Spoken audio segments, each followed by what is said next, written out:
महापुरुषों का आदर्श अगर आप वचन मान करके चलेंगे तो कभी भ्रष्ट नहीं होने देंगे। बिना आदर्श के हम एक कदम नहीं चल सकते। हमारा आदर्श पुरुष होना चाहिए। जो आदर्श महापुरुषों को आगे रखता है उसे कोई परास्त नहीं कर सकता है। एकांत में साधक अगर रहेगा तो विचार किसी समय उसे कुविचार में बदल सकते हैं साधक।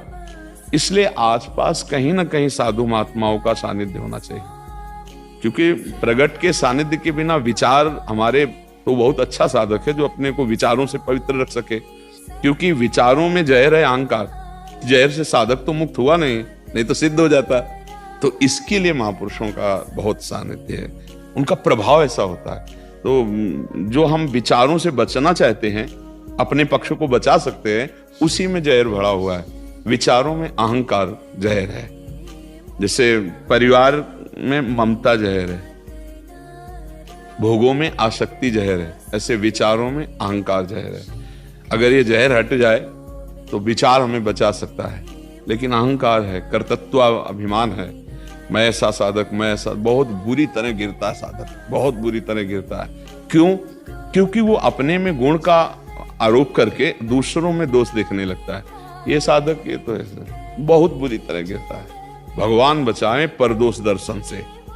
पर दोष दर्शन और कथन चौपट कर देता साधना को। और ये विचार में अहम होने के कारण अब किसी को खीर पाते देख के कहे रसेंद्री का केवल दुलार कर रहा है, द्रव्य लेकर के क्या करे। मतलब अब ये जो शुरू हुआ विचारों में अहंकार, ये विष मार देगा उसे। इसमें जो मरने का मतलब है उसका तात्पर्य इच्छा रहित हो जाता है। हाँ, कोई इच्छा हमारे मन में न रह जाए। और ये तभी होती है निज सुख बिन मन होए की थीरा। जब तक भगवदानंद स्फुरित नहीं होगा तो मन को आप समझा के नहीं रोक पाएंगे। तो इसीलिए राधा राधा राधा, अब अपनी बात कहते हैं, हमारा राधा राधा राधा राधा राधा राधा राधा नाम सुधार समरसे तुम युगास्त में विभला। हर समय नाम का चिंतन चल रहा है और नाम बल से कोई असत आचरण ना हो। स्थिति कहीं आनी नहीं महाराज, कुछ उपजना नहीं है। आप बताइए, कुछ उपजना नहीं, सब माल रखा हुआ है। बस चाबी लगा लीजिए, खोल लीजिए, आप धनी हो गए। वही चाबी गुरु जी देते हैं, गुरु वही चाबी देते हैं। अगर गुरु मंत्र, गुरु नाम आप सच्ची मानो ना, चाहे जितना पढ़ा लिखा ज्ञान हो, माया के आक्रमण के आगे उसका प्रयोग नहीं होता। दूसरों को सुनाने का होता है, लेकिन जब आक्रमण होता है, भोग सानिध्य, तब उस ज्ञान का प्रयोग नहीं होता। समझ रहे?